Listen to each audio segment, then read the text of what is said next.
From Eyewitness News, this is Newsmakers. If the polls are right, casinos are coming to Rhode Island.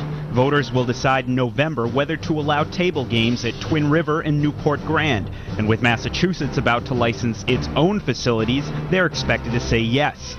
The Narragansett Indian tribe is furious, blaming state leaders for blocking their own gambling proposal.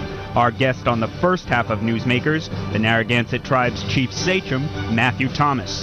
Then, she's been a liberal stalwart in the Rhode Island State Senate for 22 years, fighting uphill battles on issues like human trafficking and same-sex marriage. Now she's calling it quits.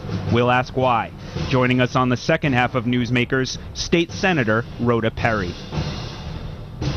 Good morning. Welcome to Newsmakers. I'm Ted Nesi, filling in for Tim White. Joining me on the panel are political reporter for Rhode Island Public Radio, Ian Donis, and Eyewitness News political analyst, Arlene Violet. Good morning, everyone. Good morning. Morning, Chief. Thank you for being here. My pleasure. I got to start. You sent a blistering letter last week lambasting Rhode Island's political leaders for their treatment of the tribe, their decisions on the casino issue. Can you get our viewers up to speed? What was the gist of your letter? Well, I'll try to put it as short as I can chronologically. And I've been involved with the tribe for over 20 years. So I was there when we initiated the gaming in '92, and when Sunless took it to us. As a matter of fact, Arlene Violet actually worked for us for a period of time then. We had a compact with Sunland. In '94, Alderman came in office, he challenged that. They said they couldn't do it, the governor could not sign without the consent of the General Assembly. They ended up prevailing, so the compact was thrown out. At the same time, we were going to build on our land in Charlestown. This was back in '94, '95.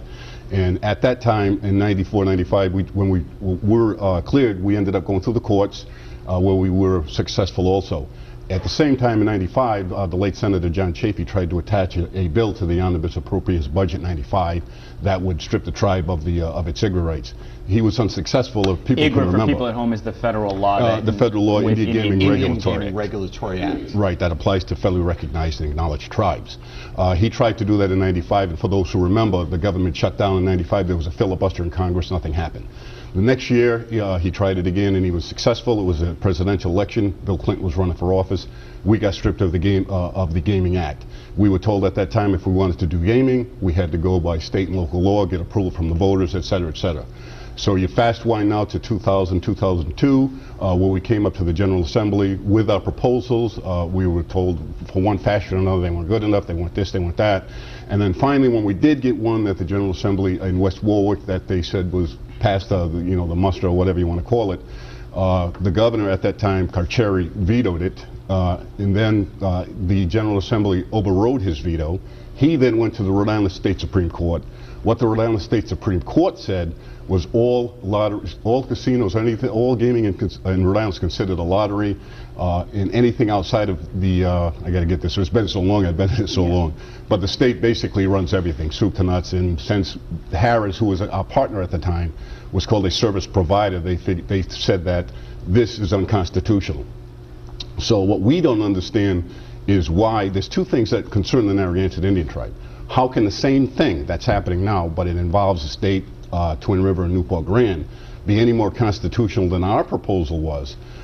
Because it shows favoritism towards a certain group of people. And at the same time, in 2005, there was a law passed that stated that the General Assembly, the state of Rhode Island, will use all of its resources along with Twin River and Newport Grand to do whatever's necessary to stop the tribe administratively and judicially. Now, the biggest... Chief, let me jump in here and bring it up to the present a little bit. There's some urgency around the casino issue now because we see how Massachusetts is moving ahead. It looks like the most likely place now is Taunton, where that state might be adding a casino. There might be 2 other casinos and a slot parlor. Voters in Rhode Island this November will decide whether to expand gambling at Twin River and Newport Grand. Do you have an alternate or better proposal that would address the needs of your tribe while helping Rhode Island stay competitive on its gambling revenue stream? I certainly am, but let's get back to the voting in November. That's not clear yet. We're still going to challenge that in the courts. I will sit here and say that we will get burned. The courts will reverse their decisions on us, but we will go wherever we need to go, even if it's at the federal level, because what we think is being done there is wrong. And we think Peter Kilmartin should step up to the plate and look at that law to see if it's unconstitutional, because the Constitution applies to all people, in our opinion. And my tribe feels like it's not applying to us. But then again, Peter Camont, to me, has been quiet on a lot of issues. What specifically do you feel is unconstitutional about the state's casino referendum this November? Well, the casino referendum, in our concern, and I remember when Frank Williams, when he was the Chief Justice of the Supreme Court, said that all aspects of the gambling facility had to be operated by the state. All meant all. From the people who serve you tacos to who park your cars, the whole, from soup to nuts, was supposed to be state operated. And he said if that's not the case, the Supreme Court in Rhode Island said, then it is unconstitutional. Now, Twin River, as far as I'm concerned, and Newport Grand are not state facilities. So how that can be constitutional is beyond us, and it gets back to the discrimination against my tribe, which obviously is racial because it points out a federally recognized tribe and stopping us from putting land into trust. So, in asking you about Governor Deval Patrick, who today said he's actually going to go to bat for the Mashpee tribe in Massachusetts to allow them to run a casino, as opposed to the treatment you received in Rhode Island, are you saying it's because of racism that the tribe is getting this? I think this, I've traveled a lot of places in my 20 plus years, and being involved with the tribe, whether it was council or the Sachem. And I haven't faced as much racial, I'll say it, bigotry or prejudice than I have here in my own home. And it's just, it's amazing. That's a shocking thing to hear, considering that we know Native Americans have been treated in other places. So, yeah, but it's not always been, other places aren't exactly, you know, unprejudiced themselves. Well, they're not, and that's what I'm saying. I've been to Mississippi, I've been down south, I've been everywhere, and I haven't seen anything like I have in Rhode Island. And I applaud Governor Deval because, Governor Patrick, because when you look at the Indian Gaming Regulatory Act, you have federal oversight, and you have a compact with the state, and I know you're familiar with this, and probably everyone is after all of the time we've been going at this. And it allows more oversight and I think protection of the people as to how it will be regulated, who will be involved, the state police, the tribe, wherever the facility may be at. And we believe that's the best way to go because the federal law protects everyone. And I think that's why those casinos in Connecticut are successful, and I believe that's why the one in Mass will be successful. If your tribe was legally able to do so, would you consider siting a casino on the tribal property in Charlestown? We cannot do it on the property in Charlestown, but there is an issue called being called the Kacheri fix, which would allow us to try to get land to put in trust for gambling. And that gets back to that law that the state has in place to stop us at all costs. They're trying to stop us on the 32 acres, which they were successful on. And the 32-acre issue was simply an issue for housing for a tribe, not gaming. But again, the state will fight us to try to put land into trust for gaming. And even in the Christensen Capital report, they talked about fighting us at least until 2030. So now, that's criminal. So if the tribe was able to establish a beachhead somewhere in the state to establish a casino, would you want to do that? I think it would be fair to our tribe. I think that it would be fair. We've been saying we wanted to do it for over 20 years, and it would give the state of Rhode Island and the tribe a lot more opportunities than exist now. The so-called Kacheri fix has been pending in Congress for a while. What's the prognosis? How far along are you? Well, we understand now that it's in the House and in the Senate. I think it's ready to come out, and I think what's known as the Patch Act decision, which came out recently, the Congress is going to have to act, because what's going to happen is if it's told to tribes like you weren't under federal jurisdiction at 34, this means you can't be a federally recognized tribe, then all those lands that are in trust, all of the hospitals, the police departments, all of those things on those reservations now will come into question. And that will cost the federal government hundreds of millions of dollars to battle those issues, because like in the Patch Act case, which was in Wisconsin, people are going to fight saying they don't have a right to do this because they weren't under federal jurisdiction in 1934. And that's going to cost a lot of money, and it's going to create a lot of issues. I want to ask you about something else related to the tribe. Tomorrow, we're taping this on a Friday. The Saturday of this weekend is the 9th anniversary of the infamous smoke shop raid. Looking back now, 9 years later, I mean, what do you think about what happened then? And Governor Kacheri said it's one of the things he regretted most in his entire tenure. Well, I'm still angry about it. I mean, we'll forgive, but we can't forget. And it was just totally unnecessary to come in and throw us around for untaxed cigarettes. It doesn't happen anywhere, and that gets back to how we feel the state has such scant regard for my tribe. And between all of the things that the state, if we had a kid for every time the state screwed us, we'd have the world's largest standing army. And I'll leave it like that. Has Governor Kacheri ever personally apologized to you for that? No. How do you want people to vote in November if your challenge is not successful? Because the tribe does get a portion of some of the funding from the slots. Is that correct? Yeah, how the people vote in regards to if an issue is on the ballot is their choice and their conscience. Our issue, obviously, is we wanted to go the constitutional route. If we had to amend the Constitution for the same exact purpose, they should have to amend the Constitution to have a gaming facility. When the Rhode Island House of Representatives was voting on the legislation to set the state's take from expanded gambling at Twin River and Lincoln, some lawmakers said, I don't know who negotiated this deal. They didn't really get any answers on that. Do you have any answers on that? And if not, what does that say? I don't know, between that, the shilling deal and everything else, I don't think anybody knows who negotiated anything up there. But no offense to the great senator here. I think she was one of the, the shining stars up there. But what it says to me is that it's typical Rhode Island politics, and it's not what you know, it's who you know, and that's how things seem to happen in this state. And I guess we didn't know anybody. Too bad Kurt Schilling wasn't around. How did the proposal now that technically is headed for the ballot differ from what you and Harris offered the state initially? I don't believe it differs at all, because you still have the two entities, meaning Newport Grand and Twin River, that are privately owned facilities. But how about from the take? Are they giving more of a take than you were offering? Actually, I believe they're giving less than what we offered. And I remember when, of course, they gave 70% or 63%. Everybody was yelling about what they gave and how couldn't, if they shrank it like that to the 25 or 27% we were talking about, we wouldn't work, and it would hurt Rhode Island. So now they're talking about, I think it's 17% or 18%, I'm not sure, but uptake. So it's a lot less than what we were proposing back in 2006, six short years ago. Chief, how many people are in the tribe? What do you count as your population? Approximately 2,400. I think I was reading something recently, I believe Ian commissioned it for the Phoenix a number of years ago, and that Indian reservations are mysterious places to many Americans who don't have natives in their family. What is life like on the reservation, or how connected are members of the tribe to the tribe? Could you sort of give people a sense who don't know much about it, an introduction? The tribe, we're like a big family, but it all gets back to economics, and no matter what society or where you're from, and the tribe is trying very hard to be successful and teach our children their cultural and historical parts of who and what they are. But when you deny opportunity, whether it's for employment or economic development, that hurts people, and we can't get good income in for our families and make good foundations. It makes it all that more difficult for the tribe, but they're doing the best that they can. I applaud them. They're resilient people, and I can't ask any more from them. Do many members of the tribe live on the reservation in Charlestown? No, they live throughout the state of Rhode Island. We have a large population in South County and in Providence. As chief, have you met with Lincoln Chafee, and if so, what kind of reception did you get? I've met with Governor Chafee early on when he first got elected, and it was pretty cordial. We didn't really speak much on too many different issues, but he will be getting a letter from me requesting a meeting because of what we see as an unjust law. There's a massive campaign now to pass this in the fall. Ian reported this week, I believe $600,000 has been spent so far, and much more to come. It looks very likely it'll pass if it gets to the ballot, which looks pretty likely. Can you see a path to a settlement or some way the tribe, even if the tribe doesn't wind up building a gaming facility, could you be given a share of it? Is there other options? Are there compromises available? Well, I think that question needs to go to the state. The tribe has always been willing to sit down and share. That's obvious from the time we wanted to compact and work with the state, whether it was in Providence, West Warwick, wherever we went.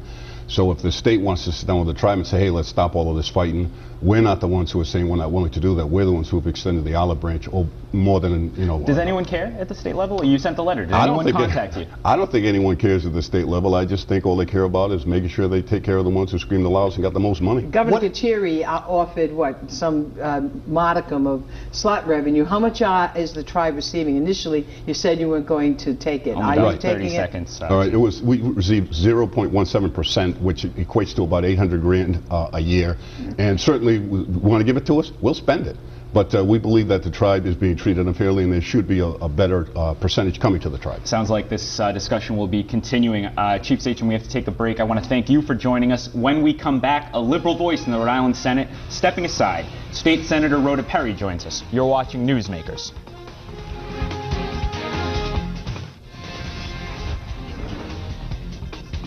Welcome back to Newsmakers. I'm Ted Nesi.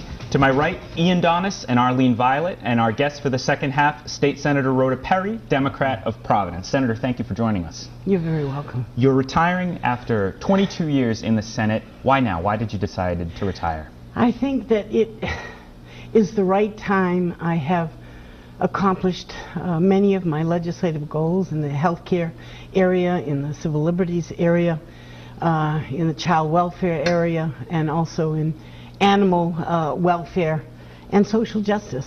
And I think that it's good to bring new people into the legislature with new ideas, new sets of expertise and skills, and an ever growing energy to release, if you will, in the legislature. Let me ask you about one of your issues that you've been fighting for that hasn't passed yet. You've been a longtime advocate of same-sex marriage. Yes. The Senate is widely seen as the roadblock to passing that into law. You've served in the Senate for a long time. Do you think that's fair?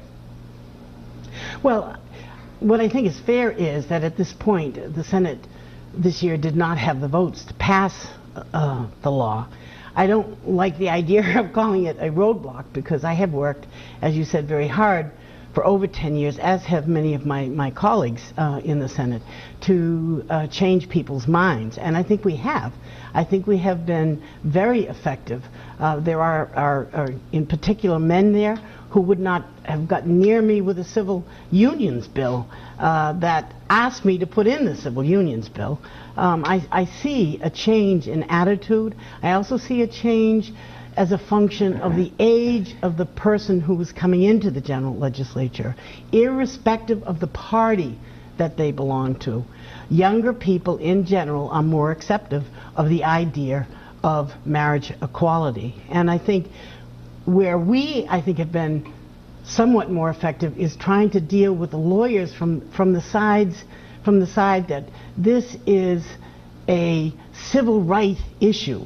This is an issue that has to do with fairness, that has to do with due process, that has to do with a loving, committed partnership that should get the same ability to get the same services and the same benefits. You're an unabashed liberal, and many of the lawmakers in the General Assembly are social conservatives. So if you felt like you're fighting a real uphill battle and trying to fight for the issues that you care about?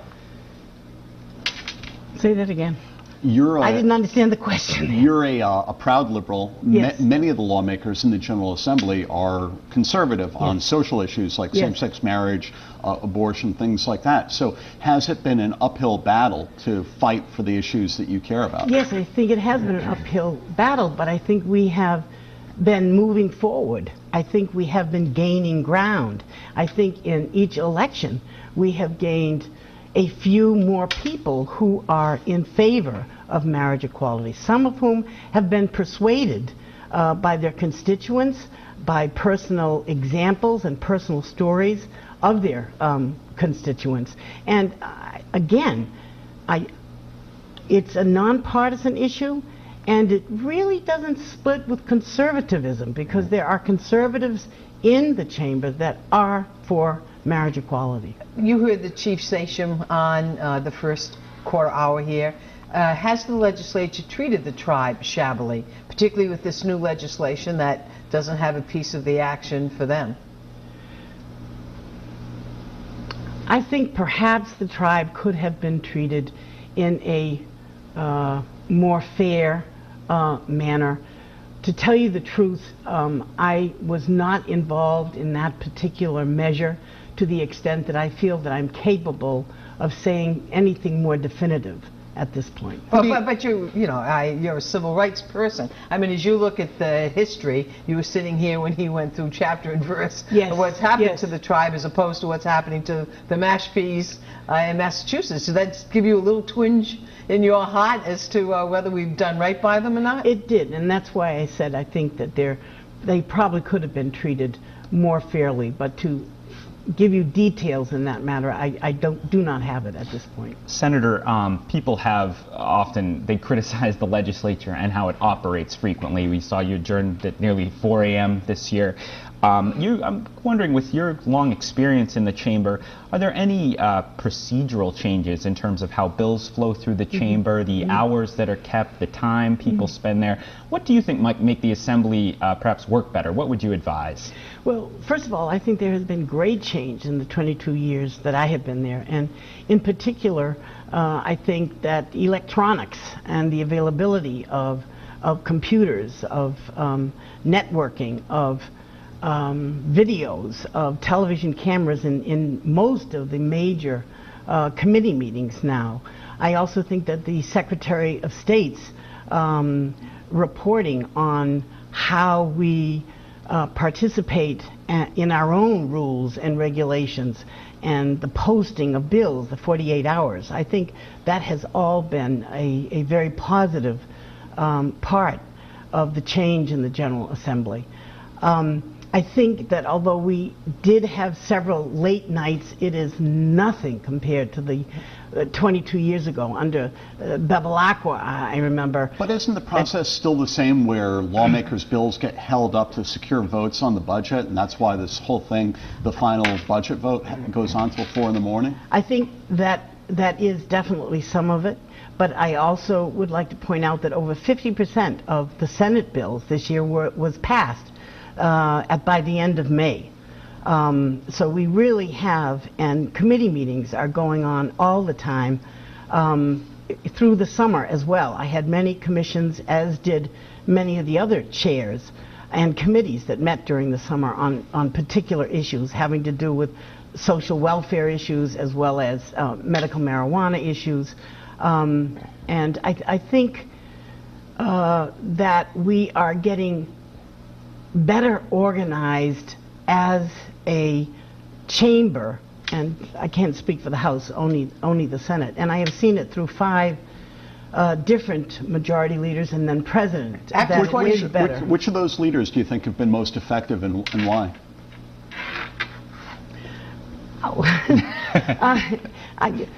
Which of those leaders do I think have been effective? I think, in particular, Kelly and Montalbano and Teresa Paiva-Weed as a group. I think that they paid attention to what their constituents are saying, and by constituents I mean inside constituents, I mean other senators, that the perception of things being wrong or nefarious by keeping people here until 4 o'clock at night, or 5 o'clock in the morning, I should say. Even if there's nothing nefarious going on, the perception is there. We need to look at the hours and try to put restraints on them. And I know when Kelly was there, we had one of our Senate rules was not to adjourn any later than 11 o'clock. That sometimes gets changed when we suspend the rules. But in most cases, even this year, we were not there later than 11 o'clock. After 22 years, you must have an opinion as to whether the Economic Development Corporation should be disbanded, as to whether it can pick winners or losers. Your position is?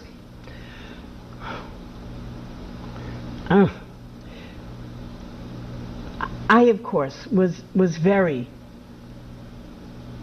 despondent with what happened as a function of the approval of the $75 million for 38 studios. Especially so because I thought that the members of the CDC or EDC were supposed to be experts. And so what do you think now? I'm very disturbed about it. Should it be disbanded? I don't know. Again, economics is not my area of expertise. We can't do from alpha to omega. We do the committees that we're on, and that we listen to some of our colleagues that we respect on some of the other issues. I wouldn't say that I would be against that, but I would like to see what alternative would be used, or what within the current administration might be able to be adapted to do some of the or most of the roles that the EDC has taken on. Senator, I spoke to someone recently who thought about running for the Assembly and chose not to. among the reasons saying it seems so thankless. Everyone hates the assembly and blames it for things. You have to fundraise so much. Inside, are there inside deals? Will you ever be effective, et cetera, particularly if you're more, outside the mainstream of opinion. Would you encourage someone to run for the assembly in this day and age, and what would you tell them? Oh, I definitely would encourage people to run. I would encourage minorities, diversity to be greater in the General Assembly. I think I know that we have a less than average number of women in the General Assembly if you compare us nationwide. I think nationwide is about 25%. We're about 22%. We're really under that number.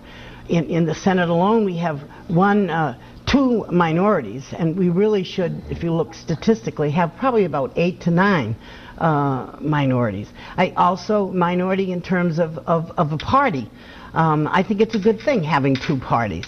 I prefer to work and have worked with Republicans in the chamber who tend to have strong similar feelings on social issues as I do, and they differ on some of the financial issues.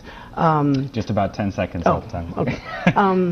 I think it's a wonderful thing to serve your state in that capacity, because there is much that you can do, and there's much that I have done, but I have done it not unilaterally. I've done it with other advocates. Senator, I have to that's all right, we're running out of time. Tim White will be back next week. Our guest on the first half you can catch online. Thanks for watching Newsmakers.